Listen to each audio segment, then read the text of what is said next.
क्रांतिदर्शी युग ऋषि वेद मूर्ति तपोनिष्ठ पंडित श्री राम शर्मा आचार्य एवं परम वंदनीय माता भगवती देवी शर्मा द्वारा भाष्यकृत 108 प्रमुख उपनिषदों के ज्ञान खंड के अंतर्गत आज छांदोग्योपनिषद के तृतीय अध्याय के 16, 17, 18 और 19 खंड का स्वाध्याय करेंगे। 16 खंड के प्रथम मंत्र में उपनिषद के ऋषि लिखते हैं, सुनिश्चित रूप से पुरुष ही यज्ञ है। पुरुष के जो प्रथम 24 वर्ष हैं वे प्रातः सवन हैं, क्योंकि गायत्री 24 अक्षरों वाली है और प्रातः सवन गायत्री छंद से संबंधित है। वसुगण प्रातः सवन के अनुगामी है। प्राण ही वसुगण हैं, क्योंकि ये सबको आवास देने वाले हैं। दूसरे मंत्र में उपनिषद के ऋषि लिखते हैं, यदि इस प्रातः सवन की आयु अर्थात 24 वर्ष की अवधि में कोई कष्ट उत्पन्न हो तो इस प्रकार कहे, प्राण रूप वसुगण हमारे प्रातः सवन को माध्याह्न दिन सवन के साथ एकीभूत कर दे, जिससे हम प्राण रूप वसुगणों के मध्य में ही यज्ञ करते हुए उनसे विमुख न हों अर्थात संयुक्त रहें। ऐसा कहने पर वह उस कष्ट से छूटकर निरोग हो जाता है। तीसरे मंत्र में उपनिषद के ऋषि लिखते हैं, तदंतर जो आगे 44 वर्ष की अवधि है वह माध्याह्न दिन सवन है। त्रिष्टुप छंद 44 अक्षरों का है और मध्याह्न दिन सवन त्रिष्टुप छंद से संबंधित है। रुद्रगण माध्य दिन सवन के अनुगामी हैं। निश्चय ही प्राण रुद्र हैं, क्योंकि ये संपूर्ण प्राणियों को रुलाते हैं। चौथे मंत्र में उपनिषद के ऋषि लिखते हैं, इस माध्याह्न दिन सवन की आयु में कोई कष्ट उत्पन्न हो तो इस प्रकार कहें, प्राण रूप रुद्रगण हमारे माध्याह्न दिन सवन को तृतीय सवन के रूप साथ एकीभूत कर दे, जिससे हम प्राण रूप रुद्रगणों के मध्य यज्ञ करते हुए उनसे विमुख न हों। ऐसा कहने पर वह उस कष्ट से छूटकर निरोग हो जाता है। पांचवें मंत्र में उपनिषद के ऋषि लिखते हैं, अब जो 48 वर्ष की अवधि है वह तृतीय सवन है। जगती छंद 48 अक्षरों का है। वह तृतीय सवन जगती छंद से संबंधित है। आदित्यगण इस तृतीय सवन के अनुगामी हैं। प्राण ही आदित्यगण है, क्योंकि ये ही संपूर्ण विषयों को ग्रहण करते हैं। छठवें मंत्र में उपनिषद के ऋषि लिखते हैं, इस तृतीय सवन की आयु में यदि कोई कष्ट उत्पन्न हो तो इस प्रकार कहें, प्राण रूप आदित्यगण हमारे तृतीय सवन को संपूर्ण आयु के साथ एकीभूत कर दें। हम प्राण रूप आदित्यगणों के मध्य यज्ञ करते हुए उनसे विमुख न हों। ऐसा कहकर वे उस कष्ट से मुक्त होकर निरोग हो जाता है।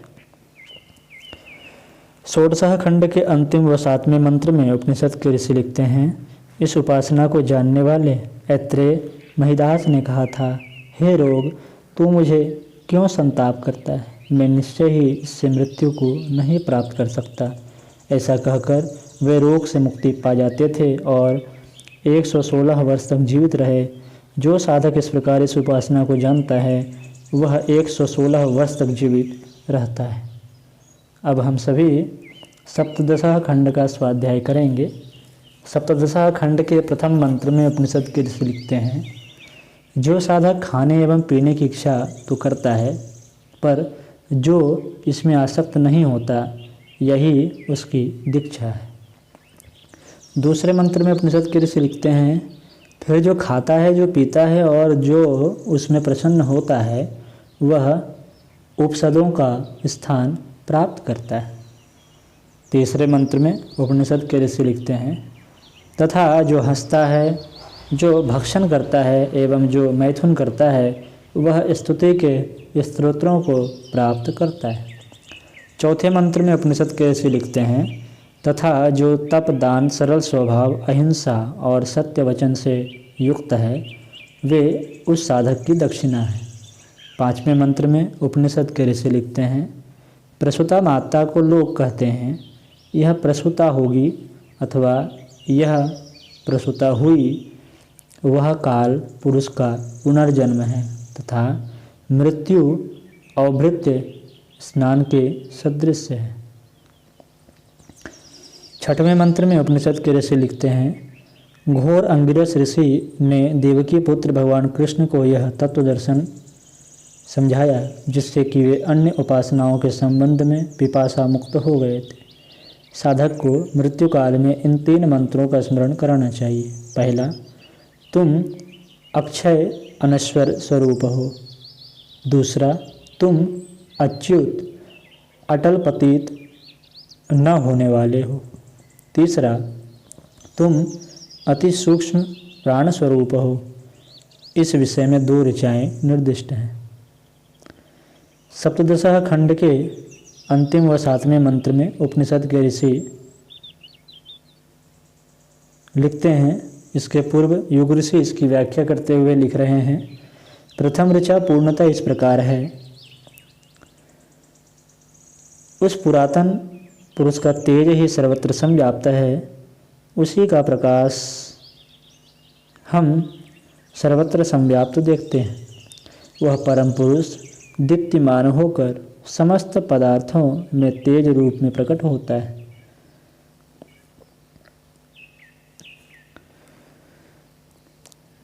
सातवें व अंतिम मंत्र में उपनिषद के ऋषि लिखते हैं, तमिश्रा अर्थात अज्ञान रूप जो दूर करने वाले परब्रह्म के प्रकाश को देखते हुए और आत्म ज्योति को देखते हुए हम देवों में दीप्यमान सूर्य रूप सर्वोत्तम ज्योति को प्राप्त हुए। अब हम सभी अष्टदशः खंड का स्वाध्याय करेंगे। अष्टदशः खंड के प्रथम मंत्र में उपनिषद के ऋषि लिखते हैं, मन ब्रह्म स्वरूप है, इस प्रकार उपासना करे, यह आध्यात्मिक विवेचन है। आकाश ब्रह्म स्वरूप है, इस प्रकार उपासना करे, यह आदिदैविक विवेचन है। इस प्रकार यह आध्यात्मिक और आदिदैविक दोनों का विवेचन हुआ। दूसरे मंत्र में उपनिषद के ऋषि लिखते हैं, वह मनोमय ब्रह्म 4 पादों वाला है। वाणी, प्राण, चक्षु और श्रोत्र ये 4 पाद हैं।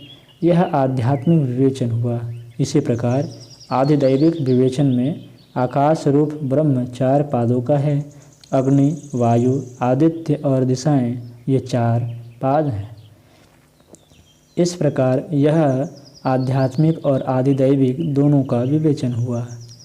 तीसरे मंत्र में उपनिषद के ऋषि लिखते हैं, वाणी ही मनोमय ब्रह्म का चतुर्थ पाद है। वह अग्निरूप ज्योति से दीप्तिमान और तेजस्वी होती है। जो साधक इस प्रकार जानता है वह कीर्ति, यश और ब्रह्म तेज के द्वारा दीप्यमान और तेजस्वी होता है। चौथे मंत्र में उपनिषद के ऋषि लिखते हैं, प्राण ही मनोमय ब्रह्म का चतुर्थ पाद है। वह वायु रूप ज्योति से दीप्तिमान और तेजस्वी होता है। जो साधक इस प्रकार जानता है वह कीर्ति, यश और ब्रह्म तेज के द्वारा दैदीप्यमान और तेजस्वी होता है। 5वें मंत्र में उपनिषद के ऋषि लिखते हैं, चक्षु ही मनोमय ब्रह्म का चतुर्थ पाद है। वह आदित्य रूप ज्योति से दीप्तिमान और तेजस्वी होता है। जो साधक इस प्रकार जानता है वह कीर्ति, यश और ब्रह्मवर्चस्व से दीप्यमान और तेजस्वी होता है। अष्टदश खंड के अंतिम व 6वें मंत्र में उपनिषद के ऋषि लिखते हैं, श्रोत्र ही मनोमय ब्रह्म का चतुर्थ पाद है। वह दिशाओं रूपी ज्योति से दीप्यमान और तेजस्वी होता है। जो साधक इस प्रकार जानता है वह कीर्ति, यश और ब्रह्मवर्चस्व से दीप्यमान और तेजस्वी होता है।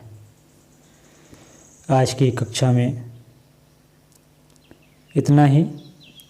इसके आगे हम सभी 19वें खंड का भी आज स्वाध्याय करेंगे। 19वें खंड के प्रथम मंत्र में उपनिषद के ऋषि लिखते हैं, आदित्य ही ब्रह्म है, ऐसा विवेचन मिलता है। उसी की विविध व्याख्याएं की जाती हैं। आदि में यह असत रूप अर्थात अदृश्य ही था। तदंतर वह सतरूप अर्थात प्रत्यक्ष प्रकट हुआ। वह विकसित होकर अंडे में परिवर्तित हुआ। कालांतर में वह अंड विकसित होकर फूटा। उसके दो खंड हुए, एक रजत दूसरा स्वर्ण। दूसरे मंत्र में उपनिषद के ऋषि लिखते हैं, उनमें जो खंड रजत रूप प्रकट हुआ वह यह पृथ्वी है, और जो स्वर्ण रूप खंड प्रकट हुआ वह देवलोक है। उस अंडे का जो जरायु भाग था वे पर्वत हैं, जो उल्ब भाग था वह मेघ युक्त कोहरा है, जो धमनियाँ थी वे नदियाँ हैं, तथा जो मूत्राशय का जल था वह समुद्र है। तीसरे मंत्र में उपनिषद के ऋषि लिखते हैं, उस अंडे से जो उत्पन्न हुआ वह आदित्य ही है। उससे विस्फोट जन्य तीव्र घोष उत्पन्न हुआ, उसी से संपूर्ण प्राणी और संपूर्ण भोग साधन उत्पन्न हुए हैं। इसलिए आदित्य के उदय और अस्त होने पर तीव्र घोष होता है और समस्त प्राणी एवं संपूर्ण भोग साधन विकसित होते हैं।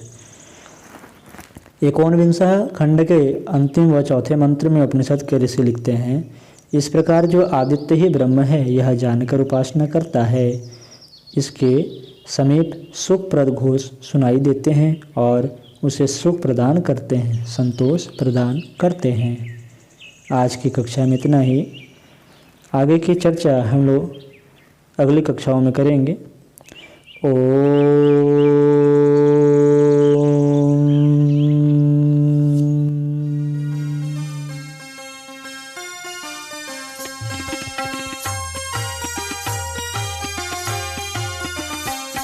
चलो गुरुदेव के सपने सजाने की शपथ ले ली।